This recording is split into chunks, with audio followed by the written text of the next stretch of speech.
All right, hell yeah. So this last session, this is the move that I was trying to practice the most just because I did a few videos on it. And I'm going to call this a pop tart just because it's similar to a pop shove it. A pop shove it would be when the boat actually rotates and then it has like a full pile to the center of the pile, where this, I'm focused on trying to get this bow to hit on the shoulder and then to go up into this vertical position. I just think it's cool, and a lot of this R1 physics is just like, hey, I saw the boat do something, then it's going to do that on every similar feature. And so when the boat, pops up, and I think this would be considered like a Pop-Tart. Pop-Tarts, this boat is long, and you know what I mean? And Pop-Tarts, popping out of a toaster, kind of pop straight up vertical. And it's just fascinating. It's a pretty good terminology because this wildly, you think the boat is just going to go out the shoulder, but because you are executing this from the pile, like this back part is into the pile and then the bow is into the shoulder, it gets surprisingly vertical. So that's what we're going to talk about. Hell yeah, I'll let you watch this a couple times, kind of all the way through. And this time we don't stick it. And so from the footage that I watched going into this session, I just thought I needed to almost jump, all the way up onto this too, which I don't even do anyway. Like even in this, I'm still very just kind of, well, there you go. So there's the high side and I grab, but I think intuition-wise, I know I just can't jump all the way out of this wave. And the other thing that I didn't really realize from the other footage, that when your boat does Pop-Tart, I think it actually is less likely to flip than just getting what I'm going to call hard flipped in a hole. I think that's a good term, where you're just like, I'm side surfed, it builds up, and then I just get pancaked.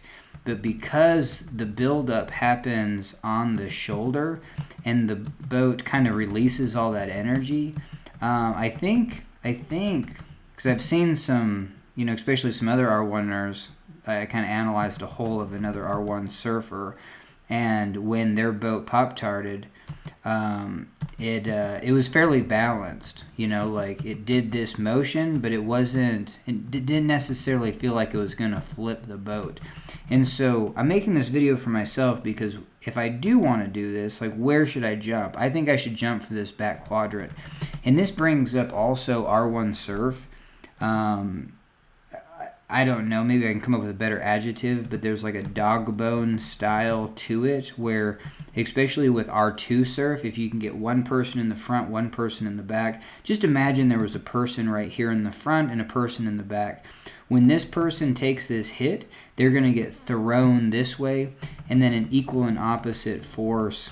See how the back of the boat, the stern of the boat, just does an equal and opposite. And so this is especially if you are the center of the mass in the middle.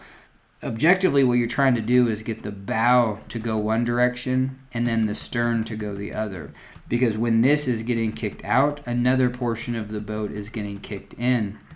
And this is such a sticky hit, you know what I mean? And that's going to be for R1 design, of just like, hey, I want the design of the boat to control that hit. Maybe I don't want so aggressive. And all this is so rounded tubes that from a physics perspective, it tacks up and just you get so much surface tension. You even get a little scoop.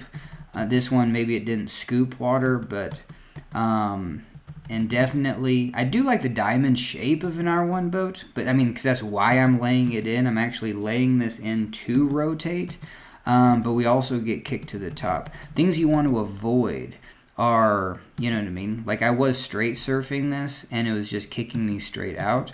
And so if you do build up something, you don't want to be near it. You want to be towards the back quadrant. So I always use the term like, hey, jump to the diagonal. So if this hits, the diagonal is behind me. And it's just kind of fascinating going to this video is just like, why didn't I jump to the diagonal? Just because I was trying to set up a trick where if this was getting real high, I was just like, well, maybe I need to jump on that. And that was a categorically wrong thinking. You know what I mean? Or from the footage that I watched, is just like, hey, if this gets so high, it actually wants to spin the boat very violently because the back might be aggressively stuck in the hole, where this hole is very small. And so, you know what I mean? I was mainly just practicing throwing the bow here and then just jumping to the midsection.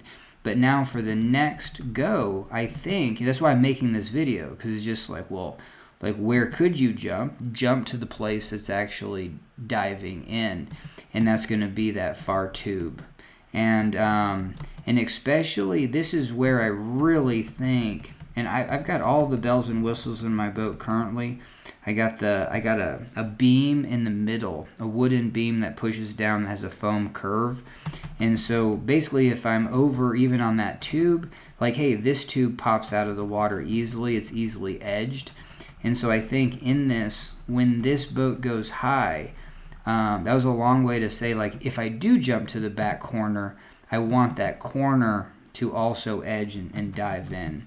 And so when the boat goes like this, there is the opportunity to jump to that back side. If I did jump to the back side, that would free up, it would kind of angle. And in this situation, like, it would drive back in. And I think the more the boat is V-shaped, where you jump to the other side and then you release other portions of the boat, from what I want out of an R1 boat, I think the physics make sense. You know what I mean? Because even just like right here, I'm gliding over, and none of this is touching or getting in the way. And you can even see how the floor is pushed down quite a bit. And my boat effectively becomes narrower. It's not hitting, and then I can use these other surfaces. So even just like right here, I've went into this winter, drawing pictures of how, like, hey, you probably want something that looks like a rescue speedboat, where you have a hole and then you have kind of pontoon, like even on a metal jet boat for rescue, you'll even have rounded pontoon tubes that once they engage the water, then they can prevent flipping. They can absorb the energy, or they can, prevent flipping. Compared to a very sharp, if you had a very sharp surface right here that just dug in and just filled up with water, then that could just tip over. So hell yeah. Alright, so anything more on this video? I even forgot what the video was about. Alright, hell yeah. Yeah, we do the pop tart. And if it's not a monster hole, we definitely have to be focused on low side. And that's going to be the take-home point. I need to get better when I go out to the surf wave, when I try something, to instantly use my brake to just watch the footage and do exactly what I'm doing here, to be like, hey, you're a realist. You can watch the footage and see what's happening and what's not.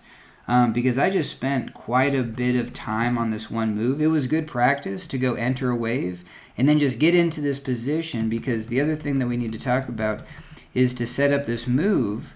I'm on a low side tube. What I call a low side tube is now I'm over there, the boat is turning this way, and then I'm effectively on that lower side in the trough. It's going to really bite, but I'm controlling that bite with the bow, and that's what's driving this way. And at some point in that motion, I do need to be high siding. That's kind of the fundamentals of a shove it, where I'm going to throw in this low side tube, but then all I'm going to do is just jump back and still face forward. And then this one isn't, if you do have a nice wide pile, it's really easy to put yourself down into the trough. This one was hard because I was mainly trying to get this boat to elevate.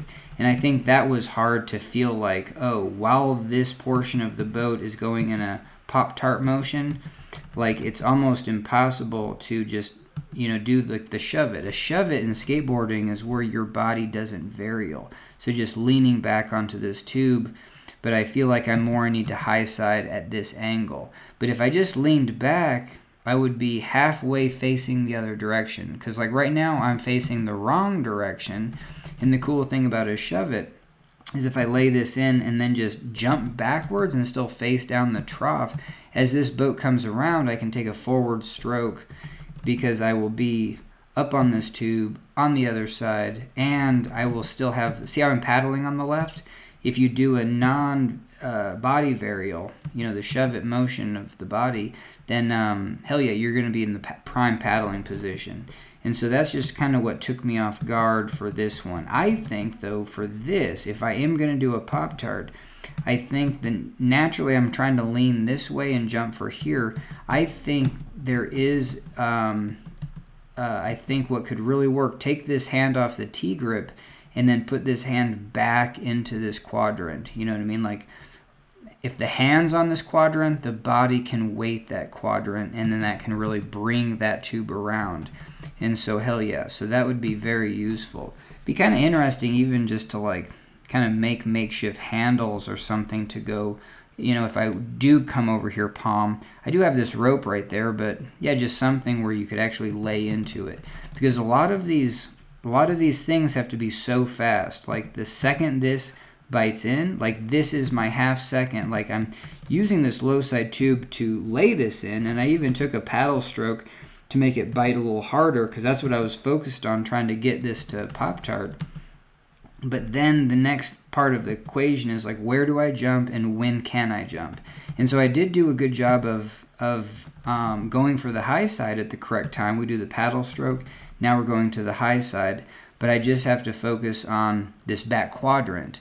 And I didn't know if this was going to be a flip trick, like it easily flip you. We talked about that, so no, it's not. So just jump for that back quadrant, and then you'll be low siding. Okay, so that's the full video. We'll watch it a few times. Hell yeah.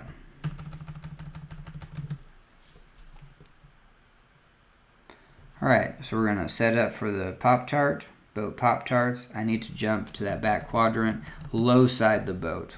Hell yeah. All right, booyah. I'm going to use my T-grip hand to really throw it back there and try to lean onto that quadrant. With a diamond-shaped boat, I would consider this the quadrant. You know what I mean? These portions where if you lean on them, yeah, hell yeah. They you know, they're going to be just, you get really cool dynamics. Laying on that, I might be able to bring that turn around or something like that. I don't know. Sometimes, you know, my intuition would say maybe it would spin the other way. I'm not quite sure about that, but definitely jump to the side that's actually getting thrown in, because my weight will keep throwing that other tube in. All right. Hell yeah. Watch it one more time, and we're going to be done with this one. Thanks.